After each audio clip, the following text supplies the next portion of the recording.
Screen's just refreshing. Sorry, Fritz is a certified public accountant and a certified financial planner, and he operates a consulting practice in Kansas City, where it's currently 4:30 a.m. I believe. So thank you, Fritz, for making your time available. His business is focused exclusively on the veterinary profession, as it has done for the last 25 years. Fritz has conducted important research examining veterinary productivity and the attributes of healthy practices. He's authored many articles and contributed to many books and online courses. Fritz teaches at and speaks at many veterinary US veterinary colleges and has spoken at many annual international, national, state and local meetings. Fritz has recently served as a practice management chairman on the North American Veterinary Conference and is a founding member of Vet Partners. Currently, Fritz serves on the advisory board of Veterinary Team Brief and contributes regularly to the Veterinary Advantage.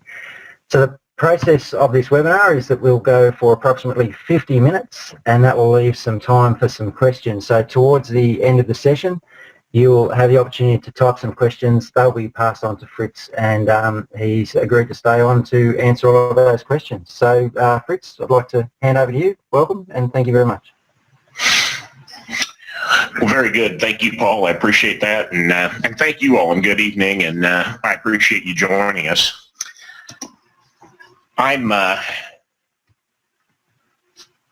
going to go through 4 different areas that I think represent the greatest opportunities in your practice today. But the most important thing is why they represent that opportunity. And I appreciate you guys have had a long day at work, and you're in charge of medicine and surgery and anesthesia and hospitalization and patients and clients and staff and pharmacy and the lab and the business and everything else. And I can't talk to a group of veterinarians and practice managers without starting here, though, just to reiterate that you guys are in the client service business. This is from the Harvard Business School. It's about a 30-year-old model of logic chain, and it makes a lot of sense if you think about it. Maybe some of you have seen it before, but it begins with employee satisfaction, that if the people that work there are reasonably happy, then number 2, they tend to stay around. You have some employee retention. The longer people are around, they tend to deliver better service. That makes clients happy. Happy clients come back. So I always try to remind practice owners and managers of this, that you are first and foremost in the client retention business, not the client acquisition business. You know, when I work with practitioners, it seems like the real interest is on client acquisition. I would always argue by far the greater opportunity is in client retention. And if you think, go through this logic from the bottom up, how do you achieve a profit in the service business? Well, you retain clients. You know, how do you do that? Well, they're happy. Why? They came back. Why? Because we got people worked here that have been around a while. This comes from about 8,000 small animal practices in the U.S. And what this is just showing, I didn't put the dollar amounts, I put the percentages. So basically what this is saying is that a new client presents in the first year, they spend X. What happens the next year when they come back? Well, they spend 45% more. If they also had a good experience in year 2, they come back in the third year. This one client is nearly 2 clients. So what has happened here? Well, obviously over this 3-year period, you're building, through multiple visits, relationship, trust, rapport. Obviously, this pet is growing older. But the fact of the matter is, if you lose a client that because of a bad experience, maybe this client's been coming around for 6 or 7 or 8 years, you probably need 3 new clients just to get back to even. One other thing, when I look at where gross income comes from in a veterinary clinic, typically 90 to 95% of the gross income that comes into your veterinary clinic comes from people who were clients the year before. In other words, existing clients. Maybe only 5 or 7% of the gross income in any given year comes from new clients. So the great opportunity, and we're going to talk about going deeper with those existing clients who already know your name and they know where to park and they've given you money before. Yeah, here's a slide where I reference that.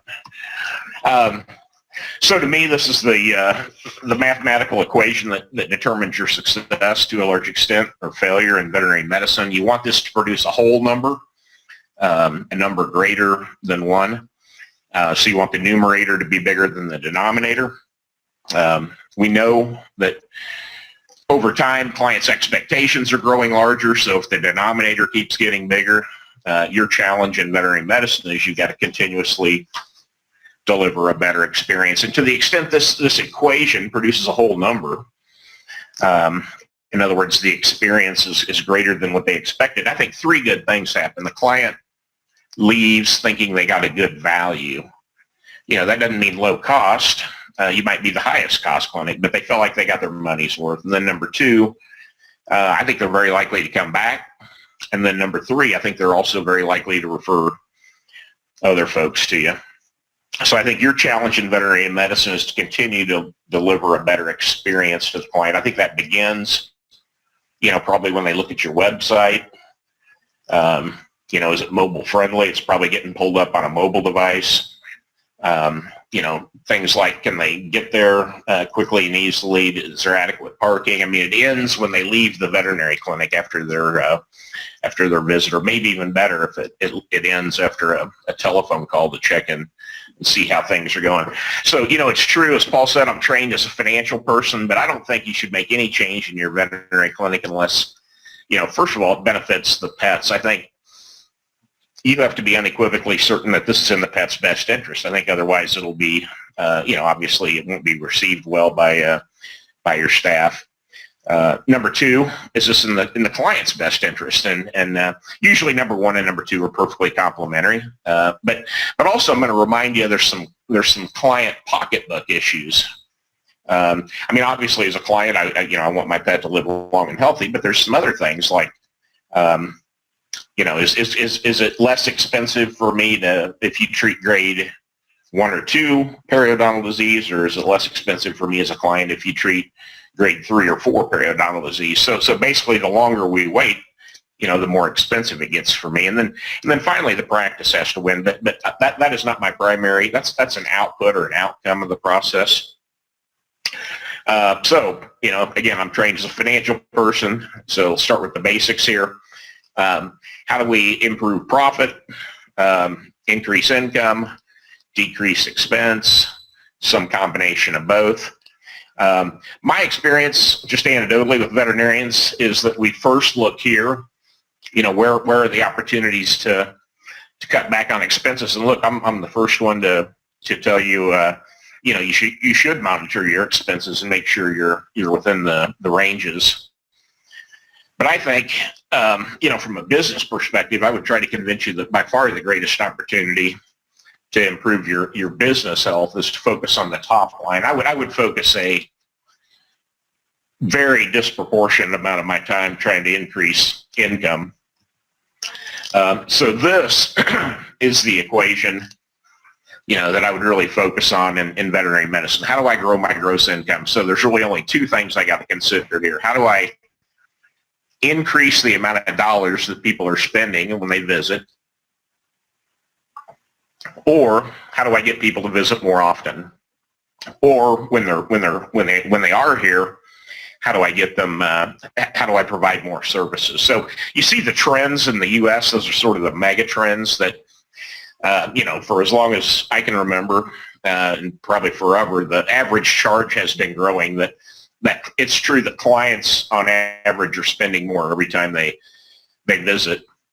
That's largely, by the way, due to fee increases we'll talk about in a minute.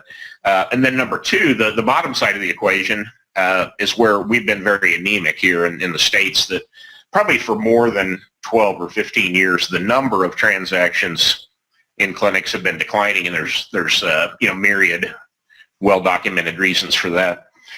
So I'm not going to spend a lot of time on here, but when I think of what are those things, if we peel the layer of the onion back, what are those few things that most directly impact the average charge? I think you have to have a look, first of all, are we charging for the things that we do? And 100% of the veterinarians I talk to and practice owners and managers say, yeah, of course we are. Yeah, we've got people that have great attention to detail and are very careful, and you know what, that may be true, but I would take every opportunity to rely on technology tools, for example. I mean, one of the things that's popular here in the States now is it's called an integrated practice. So your practice management system communicates with your lab, your reference lab, your in-house lab, radiology, making missed charges impossible.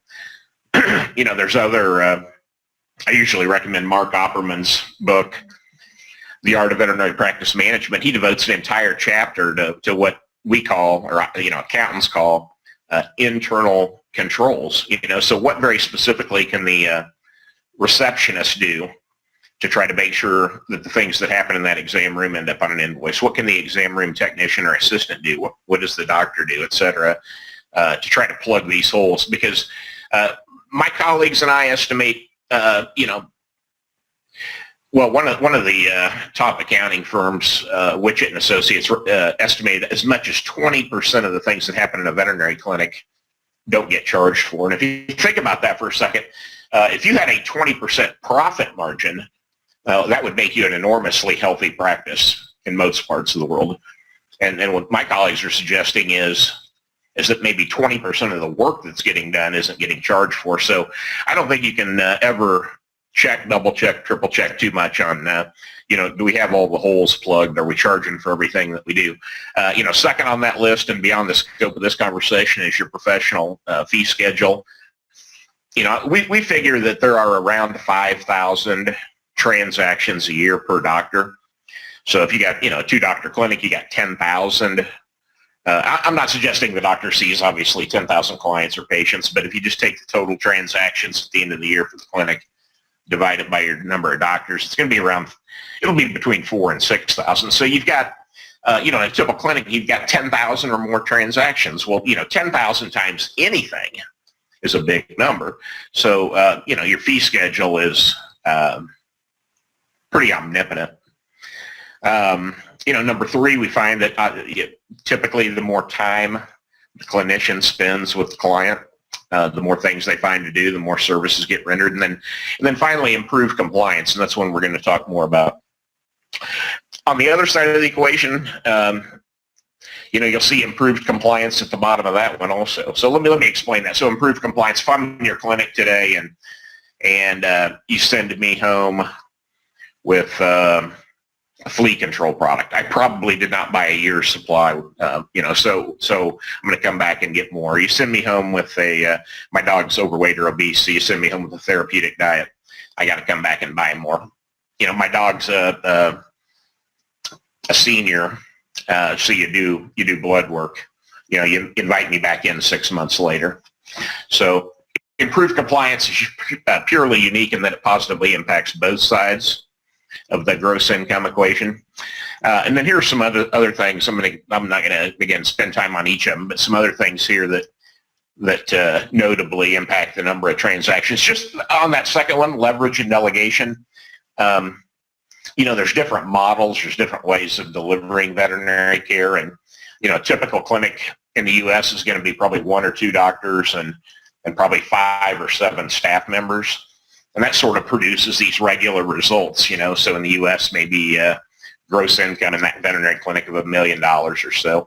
But very often you'll see a 1-doctor clinic doing $1 million, or maybe occasionally you'll see a 1-doctor clinic doing $1.5 million or close to $2 million. And in that situation, what you've got is 1 doctor and maybe 15 staff people, so highly leveraged. So the doctor is doing strictly things that require a license, diagnosing, prescribing, doing surgery, conducting physical examinations, and the like. So I do have a keen interest when I look at gross income. It's important to me how it's generated or by whom. Doctor-generated income is obviously at a premium. I mean, those are the things the clients pay the most for. I just mentioned diagnosing, prescribing, surgery, et cetera. But the problem with doctor income is it's finite. If you got 2 doctors, you probably only have about 16 or 20 doctor hours for sale. Typically in a veterinary clinic, you got a lot more non-doctor hours for sale. So I think it's really important to look at where is it exactly that the healthcare team, the non-doctor staff, can produce income. And that's where I think of things like laboratory, which we're going to talk more about, things like dentistry, again, talk more about that, things like laser therapy, services that can be delivered by the staff members directly, as well as, delivering products, dispensing from the pharmacy, for example. So here are my criteria. I guess, there's probably only a few of these slides that I would say, as I went through them, I starred them. One was that gross income equation, that we really need to focus on gross income, and there are only a handful of factors affecting it. And the other is this slide. So when I think of, you guys are busy, been working all day, tomorrow's going to be the same. You've got limited time. It's important that you spend your time where it's going to have the most return. So here's my kind of list of, does it meet these criteria? If you only have so much time to focus somewhere, number one, is this opportunity in our existing client base? A whole lot easier to attract people that you already know. Is there prevalence? I'm a lot more interested in things like seniors, where you may have nearly half the patients, or, overweight or obese pets where, in the U.S. it's, more than half the pets. Periodontal disease where you have 75 or 85% incidence of periodontal disease. So I have a lot more interest in those things than I do, let's say, Addison's or Cushing's disease. Number three, untapped. Have we fully exhausted our opportunity, or is there still some left? And, I'll give some examples as we go through. I have not yet, I guess, seen the clinic that has tapped all its opportunity.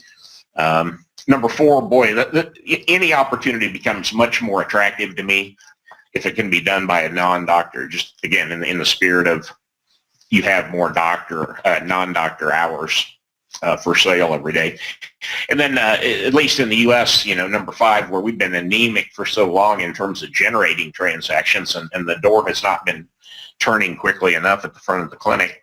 Anything that can generate transactions right now is particularly interesting to me. So here are kind of my top four. And again, I don't know if these would be your top four, but I would refer you to the slide before to find the criteria that best suits you. But I wouldn't be surprised if these same four represented the greatest opportunities in your clinic as well. So, let's go down through these. Now the laboratory, and I realized after the fact, quite frankly, that IDEX was one of your sponsors here, and quite frankly, this content has nothing to do with them or anyone else, but whoever was sponsoring today, and the AVBMA is sponsoring. But it is true that lab has been the fastest growth area in the last 12 years. The profit center, and when I talk about lab here, I'm talking about in-house and reference lab, which in the U.S. are split about evenly, I think. And we can talk more if there are questions about sort of, real-time care versus sending off to the reference lab and pricing and all those kinds of things. But the fact is that veterinary medicine, small animal veterinary medicine, is increasingly becoming a diagnostic business that it would not surprise me at all if you looked over the last 5 or 10 years if the lab has been your fastest growth area also. I could make a case, I think, that the lab might be the most profitable thing that you do in your practice, largely because the cost of goods sold component as a percentage of the revenue, is relatively small. Number two, the time-consuming part of it, in other words, the sample collection and running the sample if it's done in-house, or packaging it and collecting it and sending it out, the time-consuming part can be done, again, by the non-doctor staff. Very importantly, the doctor orders the test, the doctor interprets the results, but ideally the bulk of the activity can be done by the healthcare team. So today, and this number is growing over time, but today lab represents about 15, almost 16% of the total gross income in our veterinary clinic. So that percentage is growing. But here's the problem. Best practices, also in general practices, so not in the specialty or referral practice, but also in general practice, best practices in the lab are a little bit north, a little bit higher than 25%.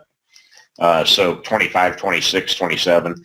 So the difference between sort of the average clinic and the best practice is, 10 or 11 points of gross income. So in a typical two-doctor, in that $1 million veterinary clinic with two doctors that I described earlier, that 10-point difference is $100,000, much of which would be profit. So as we talk about the lab, just to put it in perspective, and I'm not sure what it looks like in Australia, although I've been there a few times and I've been struck more by the similarities than the differences. But, our diagnostic income, which I'm combining here, when I say diagnostic income here, I'm combining lab and the imaging. But it's 2.5 times bigger than vaccination income. It's bigger than the pharmacy income, and that gap is widening. Bigger than outpatient and treatment, and bigger than, this one surprised me when I went through the numbers from the American Animal Hospital Association. Diagnostic income is more than surgery plus anesthesia plus hospitalization plus dentistry combined. So you are definitely in the diagnostic business, and increasingly so. So here's kind of the short list, the 5 things I sort of think of when I see a clinic maybe that's at 25% of gross income versus one that's at 15. What are some of the key differences? The one that's at 15% of gross income, when that sick pet presents, they may be more likely to have a pretty good idea what they think's going on, send the client home, watch it for a few days. And I'm not, again, I'm trained as an accountant. I don't know the first thing about medicine, but I would suggest that my observation has been in clinics where the lab represents a much larger percentage of gross income, that when these sick pets present, among the first things they're going to request to the client is permission to go ahead and do a full workup. Pre-anesthetic testing is one of those that, just to give you a sense, there's probably a third only, maybe 1/3 of the clinics that I see in the States would require a pre-anesthetic test for all pets of any age.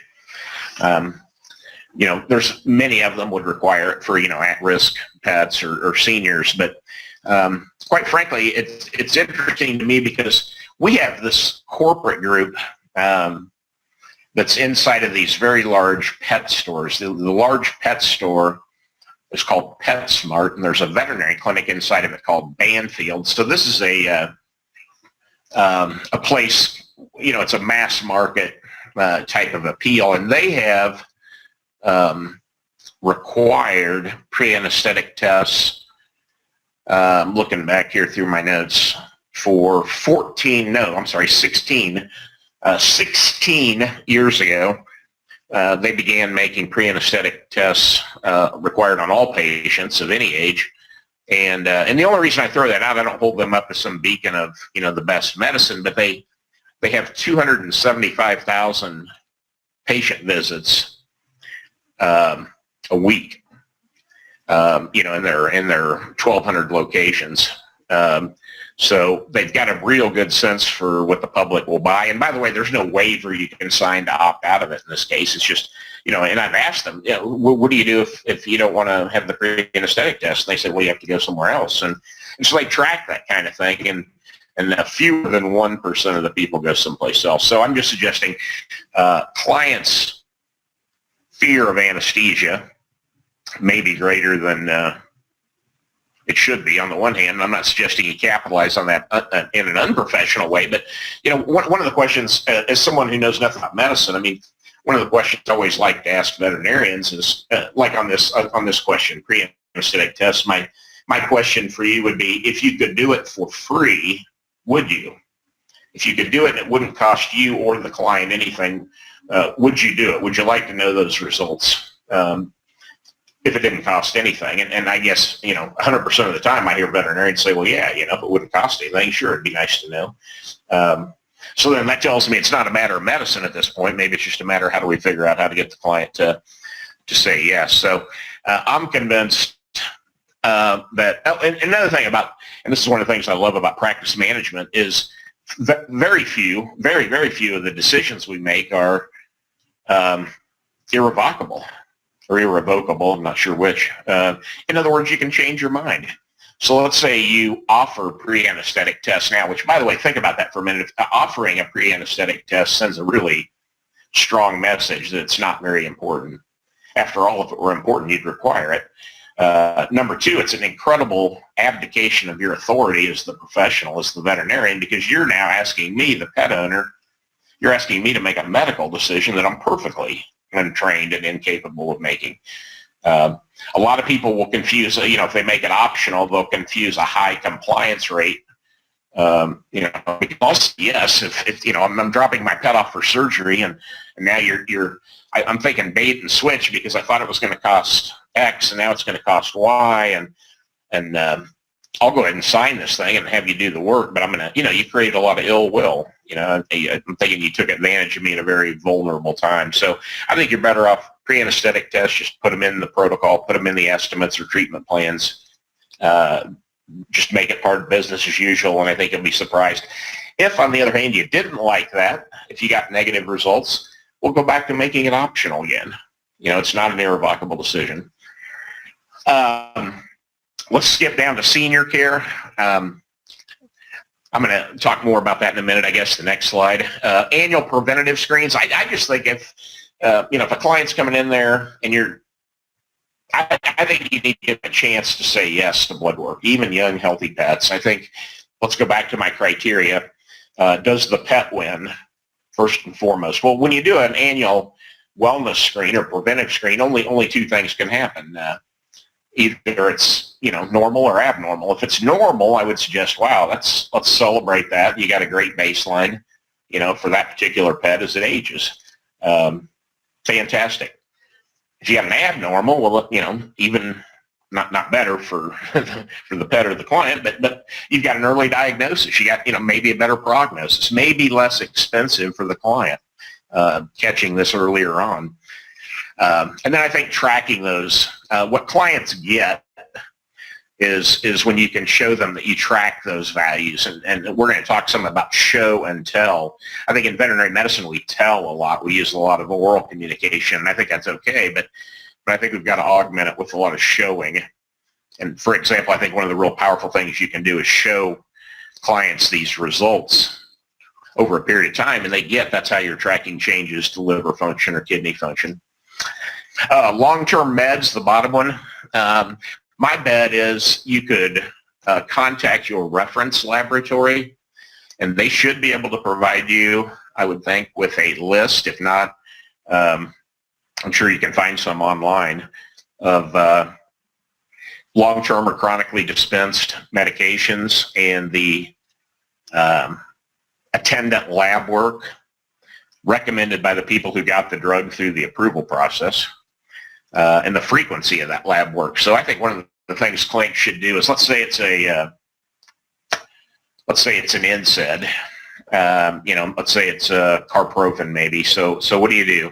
You create in your practice management system, a simple reminder that every time carprofen gets dispensed, there's a reminder 4 months out or 6 months out for a serum chemistry profile. So no one ever has to remember or even better, we don't have to, right now, virtually all clinics rely on the client to come back in for the refill, and then we'll test. I think sending the reminder out proactively creates something called white coat compliance. People are more likely to give the medicine as indicated if they know they're going to come back and you're going to check. I just put this up here. Hopefully, this might be a resource. If you go to the American Animal Hospital Association website, they've got all these, free resources that are available to all of us. This is just one. I just mentioned senior care a minute ago. So here's the senior care guidelines. Maybe if you look down and you see those authors in the left-hand margin, maybe some of those look familiar from some of the textbooks you've seen. Different parts of the world. So what I'm suggesting is there are these different areas, in this case senior care, where a lot of pretty smart people got together and spent some quality time trying to figure out what do we really believe these senior pets need and deserve. And you're not going to be able to see this unless you squint your eyes. I apologize, but it's so this is the baseline laboratory testing that they reckon ought to be rendered to a senior pet semi-annually every 6 months. So I'm not suggesting you take this protocol as your own, but I am suggesting maybe this gives you a starting point.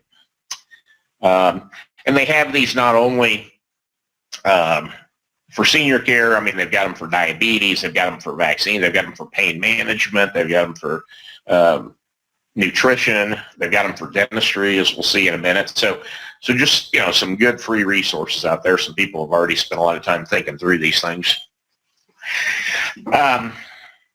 So that's kind of it on lab. On dentistry, I'll tell you what, this is the area that dentistry may represent the greatest opportunity area. When we look at disease prevalence, it's pretty well documented, 75 to 85% of dogs and cats that have reached their third birthday. So we've got a high prevalence. I've been tracking dentistry as a percentage of gross revenue, for 20 years or more, and it's not really moved, 2 or 3 or 4% of gross revenue. So it's just not a very big part of the business. I will tell you that I have done work for distribution, for distributors, and I have looked at the cost of, what I would call a first-class dental operation, and I guess I was surprised that it wasn't more expensive. And when I looked at the return on investment, I was extremely impressed and pleasantly surprised. So this is an area where we have, best practices. I'm thinking of a woman up in Minnesota. She was actually a immediate past president, I guess, of the American Animal Hospital Association, Dr. Kate Knudsen. In her veterinary clinic, which is a general practice, not a specialty practice, no one there board certified in dentistry. Dentistry represents nearly half of her gross income. So she's doing, 20 times the industry average. And when I think, wow, how do you do that? Well, it starts off with competence. I don't know, I'm not so familiar with what it's like in Australia, but in the U.S., veterinarians graduate without being very competent in dentistry and oral care. So most of the training happens postgraduately. So, veterinarians are never going to excel in something until they're comfortable that their skills are up to par and they're fully competent. So, it begins with that, and then having the proper equipment. Nothing happens in a veterinary clinic that's really hard to do. And if you have old equipment and dull hand tools, you're just not going to do a lot of dentistry. But I think the sky is the limit on dentistry. I think you can do. I think this is an area where you got to just set a goal to double. Quite frankly, one of the things I've noticed when people that do a lot of work in dentistry, they tend not to use words like plaque and tartar and halitosis and gingivitis, and they do tend to use words like pain, infection, heart disease, heart attack, stroke. This is an area where, again, show and tell makes a huge difference. Before and after photos, anytime you can, it's pretty clear to me most pet owners don't spend a lot of time inside the mouth of their pet, and so you can show them things that surprise them. The plaque disclosing solutions, if you have any sort of a boarding operation, apply the plaque disclosing solution, take a digital photo, send it to the client. Maybe you can get the dental work done before they come home from holiday. This is an area where you can also appeal to the client that it gets more expensive over time. Dentistry does not go away. Periodontal disease does not go away absent your intervention, and it does not get less expensive. It only gets more expensive. And, I don't want to get into the whole psychology of that, but I do kind of find it interesting. But it's basically, if you want to Google that whole area and learn more about it, but it's called loss aversion. Well-known psychological phenomenon, but loss aversion. So if people know, and I'm not, to us, it sounds like, oh, Fritz, you're trying to scare these people. No, it's a matter of telling them the truth. These are facts. This is a disease, and it's going to get more expensive. And And I think when people know that, you're more likely to get positive action. By the way, there's one technique that I've got a guy over in St. Louis is well documented with success on. It's a guy named Jim Irwin in St. Louis, and he's written about this actually in veterinary economics. But what he did, so I'm going to combine two of these things here. I'm going to combine the lab and the dentistry. So a couple of years ago, he began offering annual wellness screens and had pretty average success, maybe a little better than average. He had about 73% of the clients say yes. His lab did an extra $10,000 a month. In the course of his observation, he made in the course of a year, just his patients, he made 220 diagnoses that he otherwise wouldn't have made. So, again, the pet wins. I'm going to argue there, right? Early diagnosis. Now, on the other thousands of patients that he saw that had normal results, what he found is he kept finding when he flipped the lip of the dog or cat that they had dirty teeth. And so he said, it just occurred to him to make a deal with the client and just say, hey, look, this lab work looks great. We were smart to get this done today. We've got a great benchmark for him as he ages. But you know what? We got to clean these teeth. And if we do it in the next 30 days, I can save you $100 because we don't need to redo the blood work. In other words, the annual wellness screen that he just did is going to function as a pre-anesthetic test. So, I would argue that's not a discount, which I'm not very keen on discounts. That's not a discount. But in the same token, and we'll see here in a minute, that urgency is very important. If clients don't believe they need it now, they don't believe they need it at all. And so you've drawn this sort of 30-day line in the sand where if the client acts, indeed they save $100 because the lab work won't need to be redone. But then also if they understand this dentistry, if we wait, this may cost an extra $500 if we continue to wait.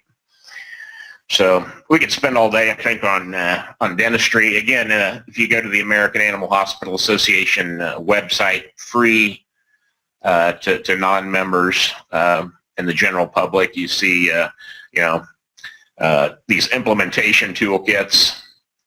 A lot of good information there on oral care. So the last two were on products, flea tick and heartworm preventive. I'm going to kind of go through this quickly. I see we've only got about 15 minutes left before questions. I know it's different in all parts of the world, but in the U.S. we've had this sort of onslaught of competition from the internet and from the big box stores. And the pharmacy sales in the U.S. are typically going to be between 25 and 30% of gross revenue. So basically 1/4 to almost 1/3 of the business. So pharmacy sales are a significantly big part of the business that you can't walk away from. And we've got this new sort of unprecedented price competition that's causing a lot of problems. So many are choosing just to bury their head in the sand that this too shall pass, that someday the internet will go away and all these problems will disappear. But I'm kind of the opinion maybe we have to play offense against these people, because I think there are some things that are particularly compelling about me buying this product from you. Now, these protocols that I'm talking about, I'm going to couch them here for the most part as if, or these compliance tips, I apologize, these tips that we're going to go through, I'm going to couch as, here's what I mean as it relates to increasing dispensing of flea tick and heartworm. But I think many of these tips you could use for the lab, for dentistry, for nutrition. So the first is protocols. What I typically find is that each doctor has a protocol. This is how they do things, but very often the practice does not have a protocol. And as it relates to, for example, here, flea tick and heartworm, if you've got a clinic where one of the doctors recommends 12 months protection and the other only 6 months protection, well, you can imagine how difficult that is for the staff and how confusing. So to the extent you can, it's a real luxury to try to get everyone, at least on the basic, you're never going to be robots and go through your day the same way, but are there some basic things, that you think as a practice, here's what we stand for. So, for example, what's the receptionist responsibilities? I've always thought, for example, the receptionist should know with perfect clarity that, I'm going to be in tomorrow at 2 o'clock, and she can look at my purchase history, and she can know, am I due to buy some flea control? Am I due to buy some heartworm preventive? And, some clinics get really creative, and they'll populate a cafeteria tray with the product the day before and put it on a gurney tray, and then those trays go into the exam room. So it's just, let's make it impossible to miss. Because right now it's just, and I'm not going to bore you with these guidelines, but even in the U.S. here, we've got these. The Companion Animal Parasite Council recommends every pet every month. And I'll tell you what our compliance is here. It's unbelievably poor. If under that term of compliance, 12 months a year for flea tick, for dogs, about 6% compliance, basically 0 for cats. For heartworm, less than 20%. So 4 out of 5 dogs in the U.S. are not covered for this, against this potentially fatal disease. So even given guidelines like this, you remember earlier I said one of the criteria was it's got to be an untapped opportunity. 4 out of 5 dogs here are not in compliance against this life-threatening disease, but they probably do have a rabies vaccination. The American Heartworm Society has exactly the same recommendation. The American Animal Hospital Association, the American Veterinary Medical Association, all have the same recommendation, every pet, every month. And yet compliance is, to say it's abysmal, is a compliment. Some other tips. When I hear veterinarians, just in terms of the language they use, and maybe you guys have all heard this before, but I very often hear people, doctors recommending something, and I would just, I would like to see I would like to challenge that. I'd love to see you strike the word recommend from your vocabulary. The word recommend lacks 2 important things that clients need in order to buy. The word recommend lacks conviction, and it lacks urgency. When you recommend something the client hears, that would be nice to do. So I think if you really want the client to do something, you need to tell them what they need to do or what you need to do. Or so in other words, I need to do, I need to take an x-ray. I need to have a look and see what's going on the inside. I need to do blood work. We need to change his diet for the rest of his life. The word need, again, has urgency and conviction. Obviously, I think, to the extent you can have everyone in the clinic having the same key messages, again, you're not going to be robotic and just go through repeating these phrases, but there ought to be some key messages. A life-saving pill. That's what I call heartworm preventive. In the U.S., we've been overrun with ticks, so we used to call it a heartworm test. Now we call it in many parts of the country, I call it a tick test. But show and tell, I think, if I was in the exam room every day, I think my 2 best friends or 3 best friends would be some sort of a tablet technology and Google Images and YouTube. I really challenge you to try to find a condition for a dog or a cat that you cannot find an image of. Or a video, and I think the more graphic the better. I think here's a ocular larva migraine. So here's one of the downsides of not protecting your pet against these zoonotic diseases. It's rare, but there'll be about 1,100 cases diagnosed in the U.S. So and some of these other so show clients, here's what we're trying to avoid. This, and we save your dog's life for about $10 a month. So whatever those key phrases are, but I think it's okay to show people. They need to see what you're talking about. Some outstanding videos on heartworm disease, extracting heartworms up through the jugular vein and things like that. So show clients. I think, telling them only goes so far, I think, as we'll see in a moment. mentioned the importance of urgency earlier. Exam room dispensing, I'm just of the opinion if it happens in the exam room, it's medical. If it happens up front, it's retail. And I think a lot, clients are overwhelmed in the exam room, a lot going through their mind between the exam room and the reception desk. So I think if you want to dispense, if you want that client to go home with preventatives, I think you ought to think very carefully about dispensing in the exam room.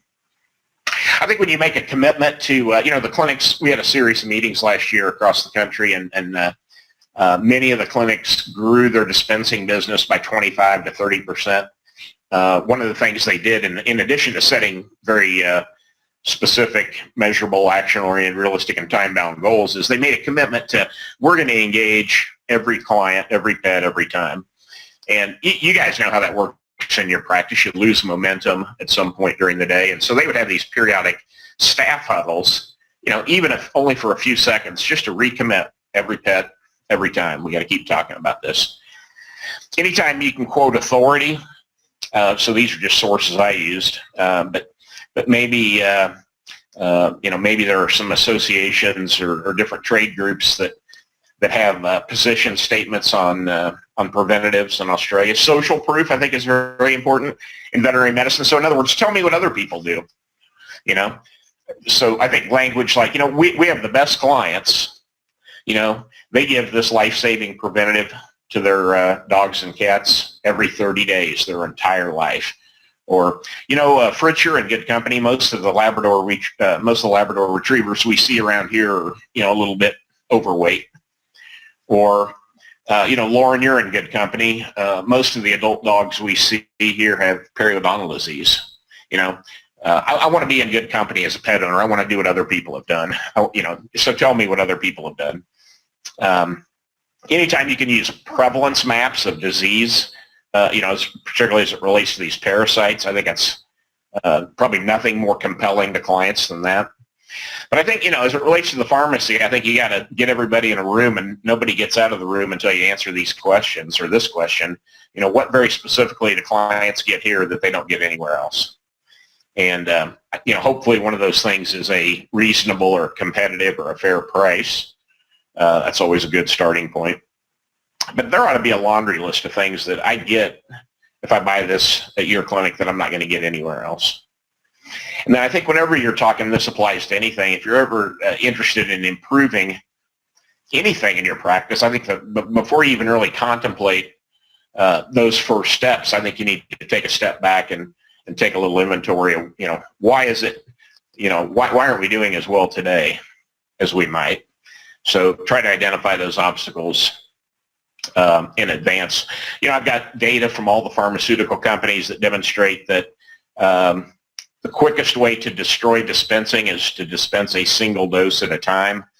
Here in the U.S., when the global financial crisis hit, we saw a lot of single dose dispensing, and we saw a lot more heartworm disease.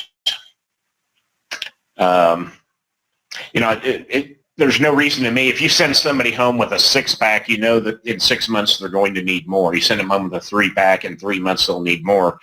To me, that ought to be part of your reminder system. It ought to pop up as a reminder, if only internally to you, to reach out to them, maybe send a text message, say, hey, you got to be, it's time for a refill. So, again, white coat compliance, you can help drive. I'm going to skip these. If you are price competitive, I think you need to show that to people. The perception is probably that you're not. And I think you get a lot of these positive benefits by being transparent to clients and showing that your prices are competitive with others. So, yeah, here's a slide I was thinking of earlier. In the spirit of, is your oral recommendation enough? Well, no. People only remember about 1/5 of what you tell them. So if you tell them and show them, you increase comprehension more than threefold. So I think we look for every opportunity to show clients.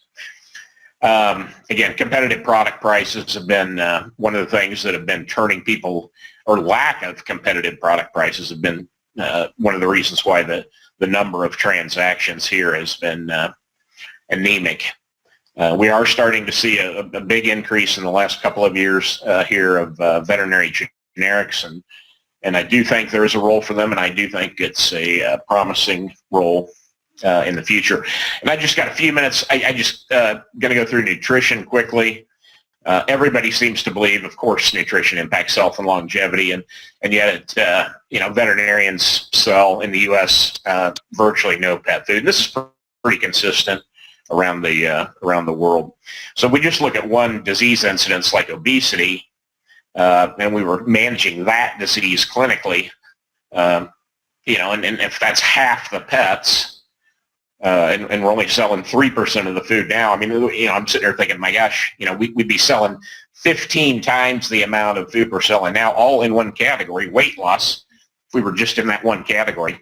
Now, these are U.S. numbers, but the only thing the only reason I put this up here is because I guarantee you the shape of the colors are the same in Australia. In other words, what is my number one expense if I'm a pet owner in Australia? And my number one expense will always be pet food. And for some reason, that's veterinarians in most parts of the world are not actively engaged in this biggest category where most of the dollars are spent. And yet you have an opinion. You believe that what a pet eats does impact its health and longevity. But the vast majority of food is, still bought in the grocery stores. I just want to give you a sense. This surprises most people, and these are U.S. dollars, but I've given you the next slide, the math. I think most of these numbers are going to, down to the very last line, are going to be on target with Australia. That a typical doctor, not practice, that a typical doctor might see about 1,200 dogs, and a typical dog might weigh 40 pounds, and regardless of the part of the world, that dog should eat about 6 times its body weight to stay alive. So every doctor should have dogs eating nearly 300,000 pounds of food a year, about 42,000 pounds of cat food. So your doctors, per doctor, there's 330,000 pounds of food sold that they have to buy somewhere. And then what's the profit per pound? And you can just compare very quickly your, pull out your price list that you buy for and sell for one of your pet food companies. And I just, in the U.S. it's around $1 a pound. So 330,000 pounds equates to $330,000. So, and again, per doctor. Today we outsource 97% of that. You can do as much in pet food. There are clinics that will capture 5, 10, 20 times that amount. But and again, no more new clients, no more patients, no more hours, no more staff, no more doctors. Don't need a bigger building. So anyway, all the business case for nutrition I set forth here. I'm not going to go through all those specifics. Tell you what, let's open it up at this point if we can, Lauren and Paul. For questions. One thing I would remind you, though, and challenge is, there were these 4 areas: lab, dentistry, parasite prevention, and nutrition. And if I was you, if you want to get benefit out of having spent this hour together, I'd encourage you to pick one of those and then commit to doing something in the next 10 days or 1 or 2 or 3 things that if you get momentum in the next 10 days, you're likely actually to follow through. And if you don't, quite frankly, you're not. So this might have been interesting, and you might have taken a note or two, but quite frankly, we'd all see more pets benefiting and clients in your practice benefiting if you took some action here pretty quickly. So, Lauren, do we have questions? Not as yet, Fritz, but if anyone wants to ask any questions, feel free to type them away, and I will pass them along. Everybody's tired after a long day at work. Yeah. Okay. Nothing coming through yet.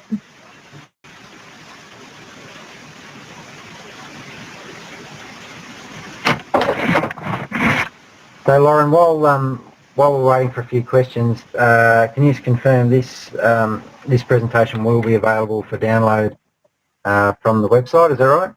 Yes, it will. We'll add a link to the website, and we'll also send everyone an email. All right, fantastic. Okay, I haven't got a question, but I've just got a comment. It was a good talk, and thank you very much. Thank you very much. I appreciate the opportunity. If there are questions, Okay. don't hesitate to email them on to me, and if there are any other resources I might provide, I would be happy to be helpful. I've just had another question come through from Dave. Where do you think we're falling down on compliance? Is it staff resistance, owner resistance, or poor communication with owners? I think it begins with, again, in most practices, if I were to ask a staff member, what's your protocol on preventatives, and then if I were to ask randomly another staff member and another staff member, I wouldn't always get the same answer. And so I think, I'm thinking back to these meetings that we had that virtually always the people that did really well and grew their dispensing and grew their compliance, the first thing they did upon returning was to establish among the medical staff, which very often included, all the doctors and the technicians, what is it that we're going to agree upon here as far as our standard of care? What do we believe adult dogs need and deserve as it relates to this particular preventive? So we've got to come, and ideally that's based in science. It's based, here's the white papers, here's the research. So that's number one. Number two, let's get everyone together and draw a line in the sand and share this practice-wide, and then begin to explore how are we going to talk to clients. I don't think that the greatest impediment is the pet owner. I think very often we fail in a lot of ways, but principally in communicating confidently and competently.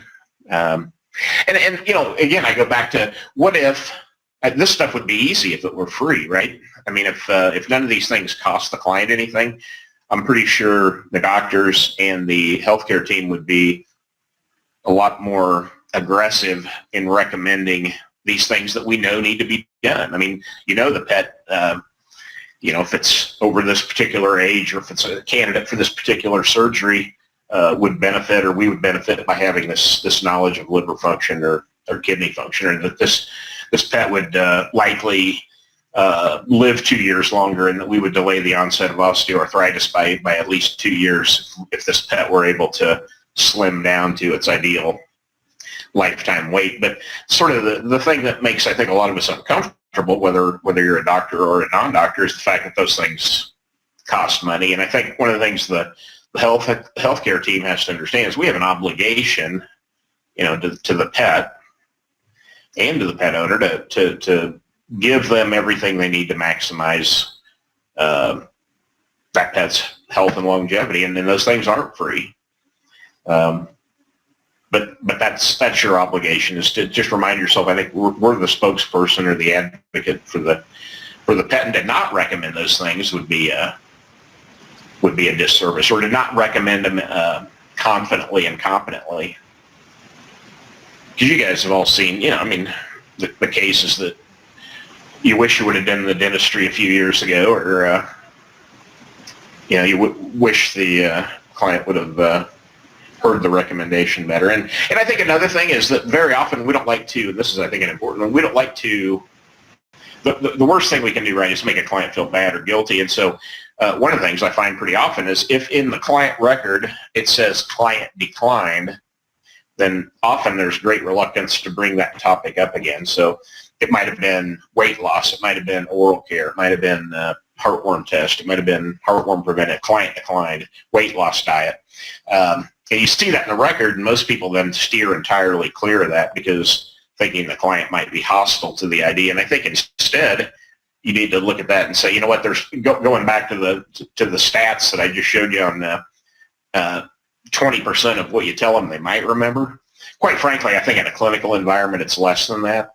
And so if I was you, I'd say, you know what, I'd be thinking there was probably a 90% chance they didn't hear me last time. So, but if you want to hedge your bets, maybe you bring it up and say, well, Mrs. Smith, I know we've talked about this before, but I really have to bring it up again.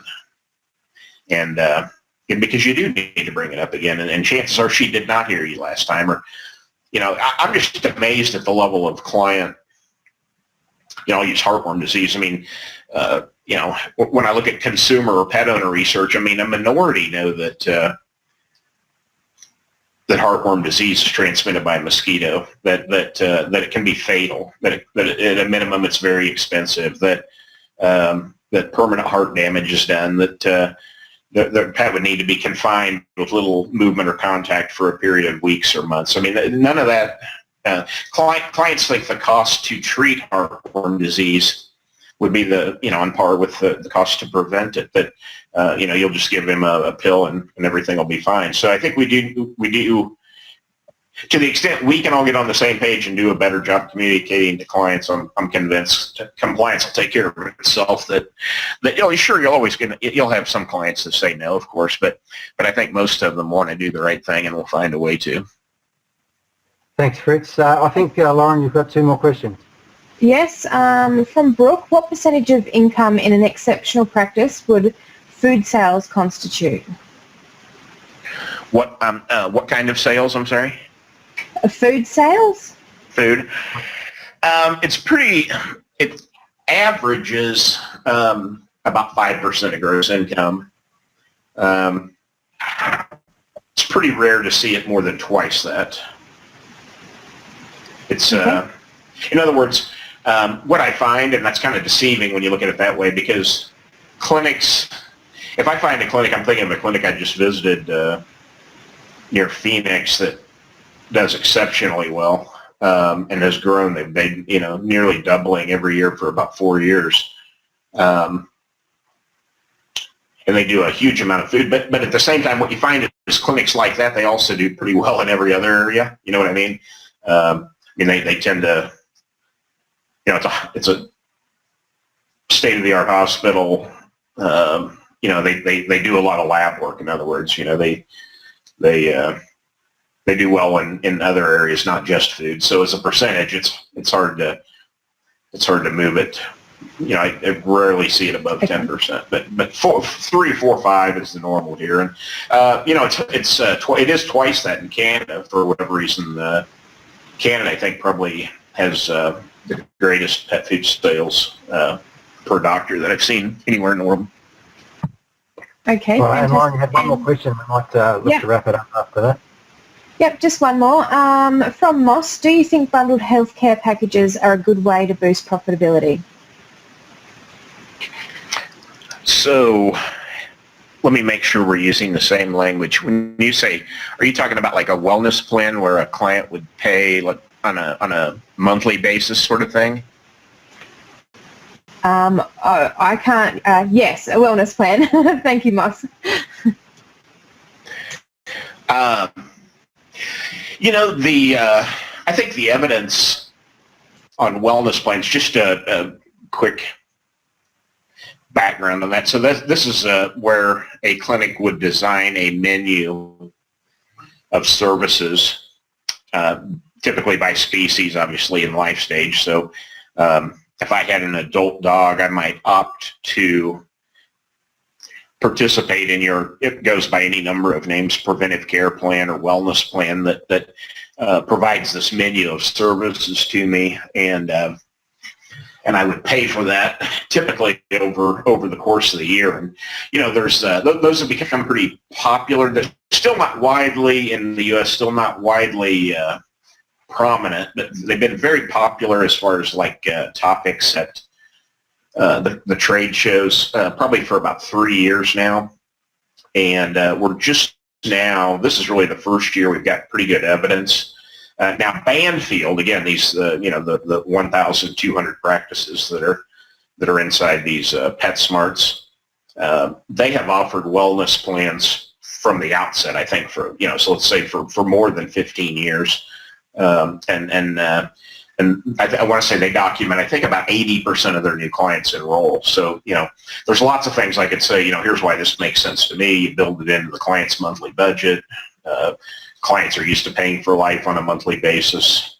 Instead of being a periodic or episodic expense, it's a monitored amount on a monthly basis. But anyway, so What does the evidence suggest? The evidence suggests that they do make sense, that clients will visit a lot more often, probably twice as often.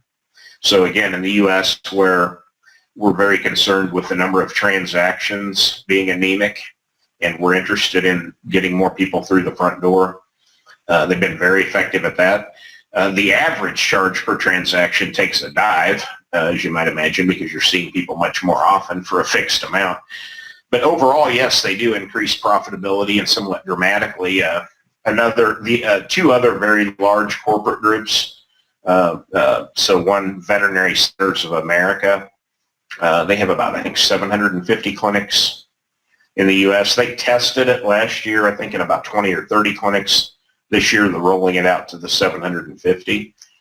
National Veterinary Associates is another group, the third largest corporate group, I think about 275 or 300 hospitals. They have also rolled it out to all their clinics and have seen some just phenomenal results, like an 80% increase in dentistry, for example.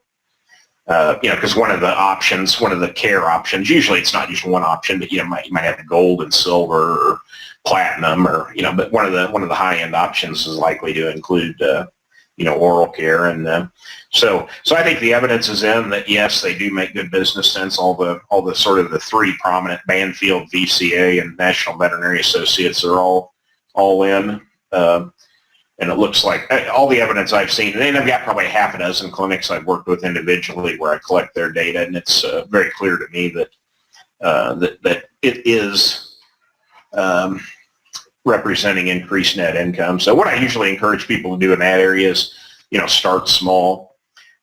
Maybe start with puppies or kittens or both, and then maybe get a feel for it, and then maybe expand it to adults or actually maybe seniors. So if you start with either seniors and puppies, you'll meet with success. The more difficult population is adults. And you would always, if you want to have success, you'd probably be better off beginning with dogs than cats. But yeah, I think it's an idea whose time has come. All right, well, we might look to wrap it up there. So, Fritz, I just want to thank you very, very much for making yourself available. I believe it's at 5:45 in the morning now, I guess, over where you are.